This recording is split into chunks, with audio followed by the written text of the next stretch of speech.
get cold though, I'll come and check to see later if you're all okay. Not frozen into little icicles.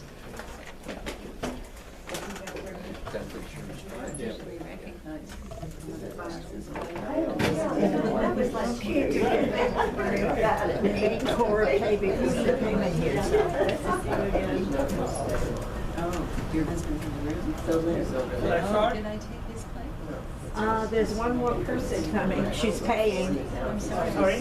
There is one more person, she's paying in the Oh, office. okay. They wouldn't let her in without her money. No, I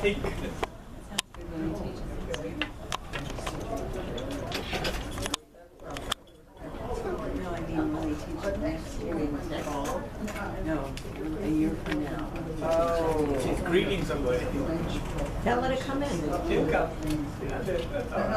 No harm. Did you just start now? Yeah.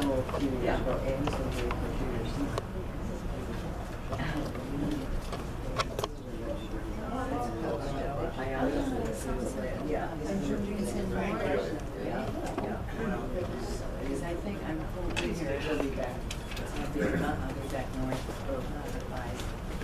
He's waiting for you. He's waiting for me? Oh. Okay. Nice for you. Nice, Dr. Chan.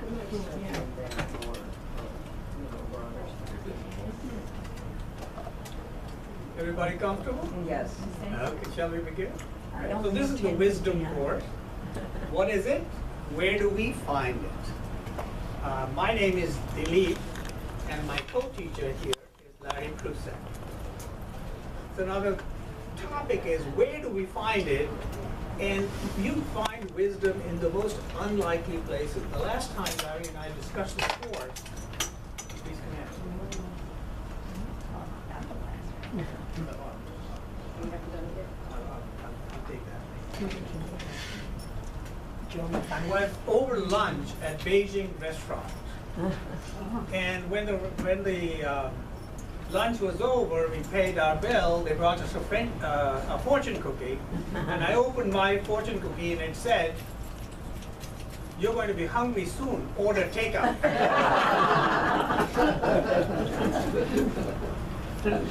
So Dilip is an unusual name. I've often introduced myself as Dilip, as in Philippe. And especially when I came here first, it was even more unusual. And I recall once saying that to a lady in the office. I said, "My name is Dilip and Philippe." And she said, "I don't have to remember your name like that. I'll think of Leap and I'll put a D in front of it." Makes sense? So I saw her 3 weeks later, and I could see this word association going on in her head. And she said, "How are you doing, D-Hop?"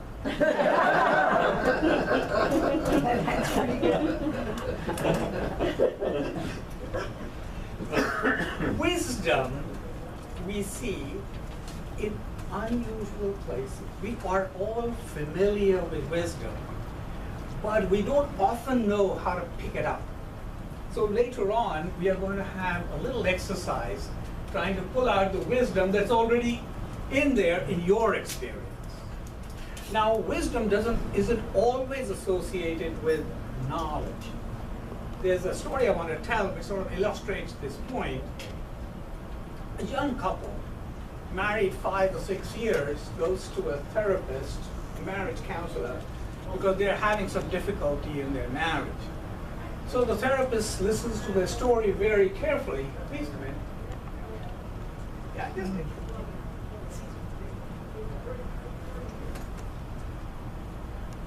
I was just telling a story about wisdom, and the point I was making was that wisdom isn't always associated with knowledge. And so the story is a young couple, 5 or 6 years married. They go to a marriage counselor to help with their marriage, and the therapist listens to the story and says to the young man who's a professor, he says, "You know, what your wife needs is more passion in the marriage." So the therapist gets up and says, the guy says, "But I don't really understand what that means. What does it mean that she needs more passion in the marriage?" So the therapist gets up, comes around the desk, grabs the wife, gives her a long, passionate kiss. And he says to him, So she needs this 3 times a week. The guy says, well, I can drop her off Monday and Wednesday. But Friday I go fishing. On the other hand, I want to tell you a story of wisdom in an 11-year-old girl. This 11-year-old girl from a very, very poor family in Chicago, living in a tenement. What is it? Tenement? You'll have to help me with language here. Tenement on the 11th floor, paper thin walls.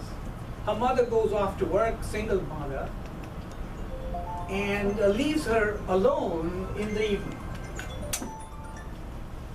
On the other side of her room is another apartment whose mother is also doing the same thing, poor, and the child she's leaving behind is 6 or 7 years old. Now imagine this situation. This 11-year-old girl hears this child crying for her mother on the other side. What she does is she takes a chair, she puts it by the wall, and she starts singing a lullaby to that child. Please. Sorry. That's all right. Yes, I can do this too. Yeah, I'll move this. Excuse me. No problem. Thank you. You can read that. Thank you very much. Welcome to the course. I was just telling a story, and I'll relate it to you later, so you'll get the full effect. So here's the situation. 2 children separated by a cardboard wall, both isolated. One is crying for the mother. Other 11 years old pulls up a chair next to the wall and starts singing that child a lullaby, soothes that child. Over the course of months, she tells the child's story. She becomes, through that wall, the mother that little girl doesn't have. This is wisdom too. Wisdom is important to optimize our opportunities in life. We have so much in this society. My guru, my teacher, which is guru is wisdom teacher, used to say that in the world today, we have a rising standard of living and a falling standard of life. We are awash in prosperity. We have artificial intelligence. Pretty soon cars are going to be driving everywhere. The economy is rising, the stock market is rising. Yet, we also have a situation where drugs are on the rise. There is political divide of such extreme severity in the country. And for the first time in the long history, our evolutionary history,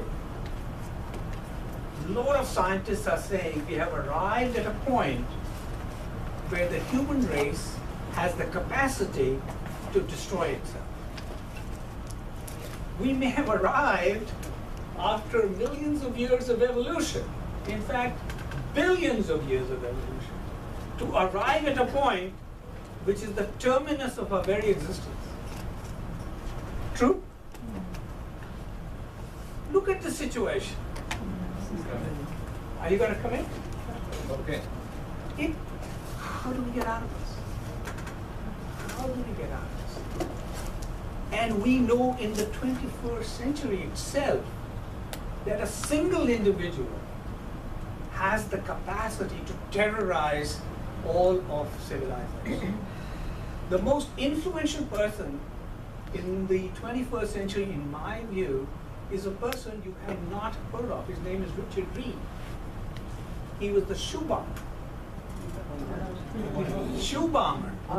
In 2003, this guy came over from London to here with a bomb in his shoe. He failed to detonate it. He was captured. He is now sitting in a maximum security prison in Colorado. Yet, This failure, who failed to detonate a shoe, has caused all of Western civilization to take off our shoes, take off our belts, grope each other at airports. We are spending $7 billion on TSA alone, not to mention all the passenger miles. So we need wisdom. So what does wisdom do? It enables us to deal with the real life situations. It enables to maximize our potential. It unleashes our creativity.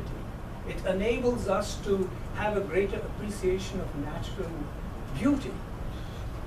It enables us to bring out the best in us and around us. So here's a working definition of wisdom. It optimizes life for ourselves and those around us, including the environment. This is the Eastern way, the way of looking at it. So what I'm talking here is a particular form of wisdom, which is the tradition where I come from, called Vedanta. So I'm going to write it down.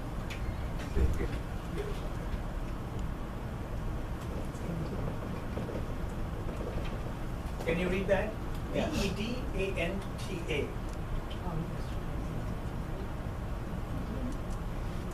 Vedanta. And the adjective for this, which I will use,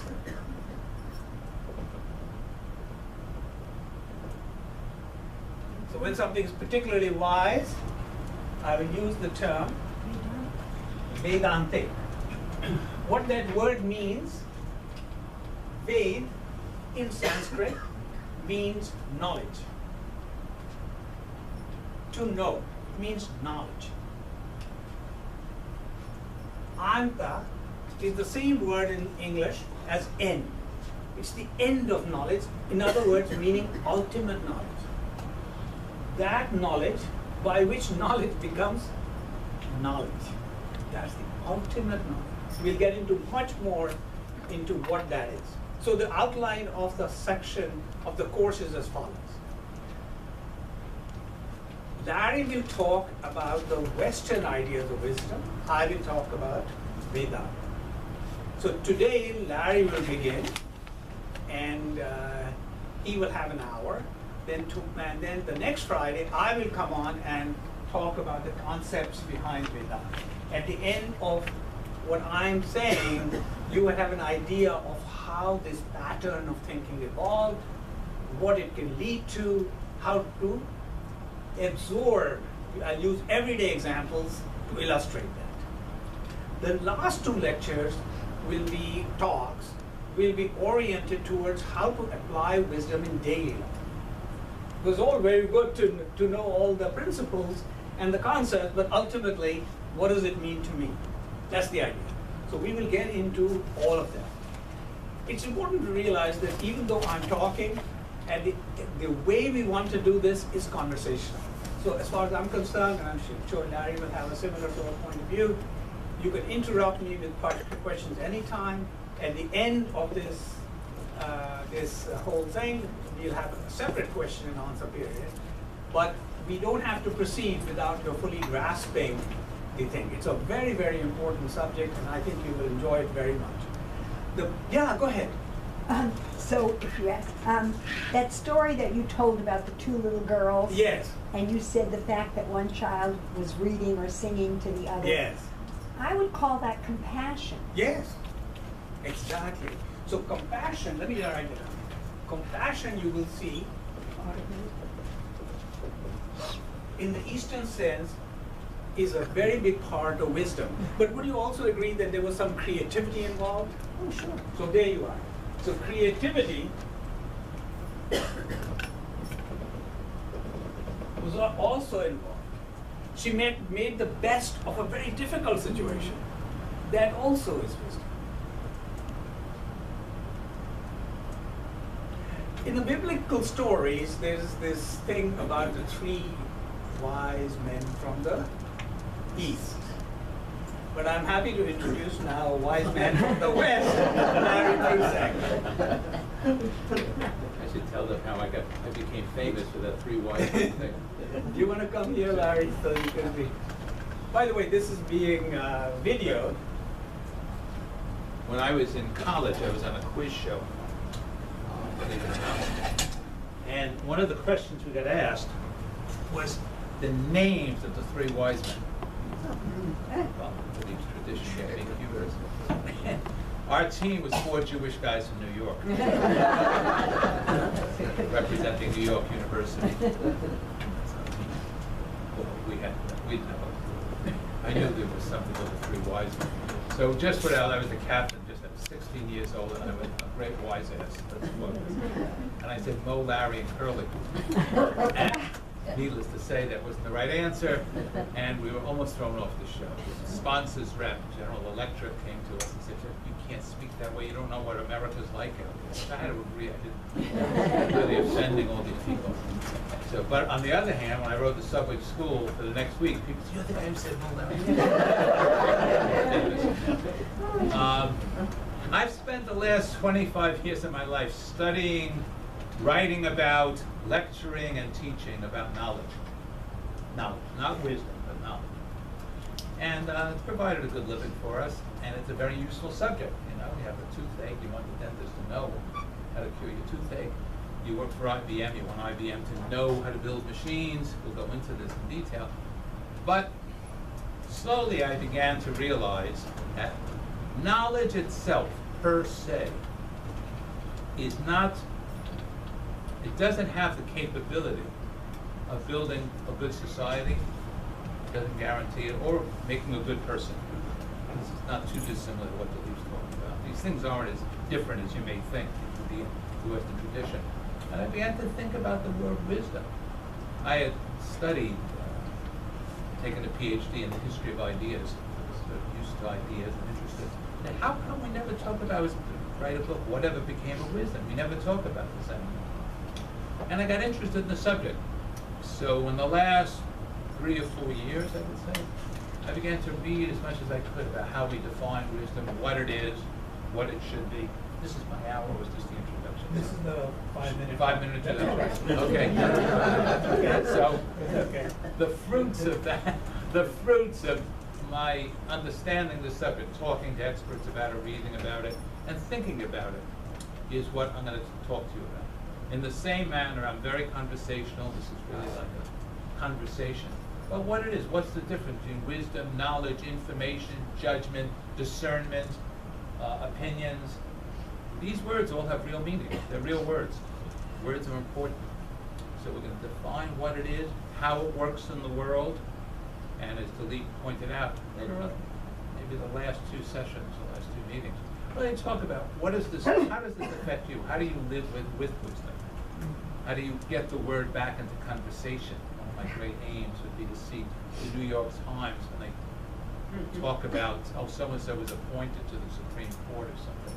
I said, you know, this person went to Harvard Law School and this and that. And they're wise. So I saw that, I died happy. No, I mean, I'm exaggerating just a little, but not much. I mean, we're constantly, that's what I want to talk about. The values we live by as a society in the United States and most of the Western world, and a good chunk of these two, are what philosophers call instrumental rationality. Fancy word, right? Instrumental. It means judging things by the technical skills, the technical ability of an idea to produce a result, which is fine. But not, was it wise? Did it help anyone? Was it compassionate? Was it empathic? Was it real? Things like that. So that's what I'm going to be talking to you about. Yeah. So we're going to do a little exercise. So this is your part. You know, it's easy in discussing wisdom to go out into the stratosphere of what is true, what is ultimate reality, and those kind of things. But all of us have absorbed wisdom from our families, from our parents, from the teachers, from the people we've encountered, what we've read. So what we're going to do is in this session for the next 10 or 15 minutes, we're going to share them. So anybody can say, you know, I'm going to be next, and say your name, and just share a little thing about a wise person that you met and what they did or said to you that has stayed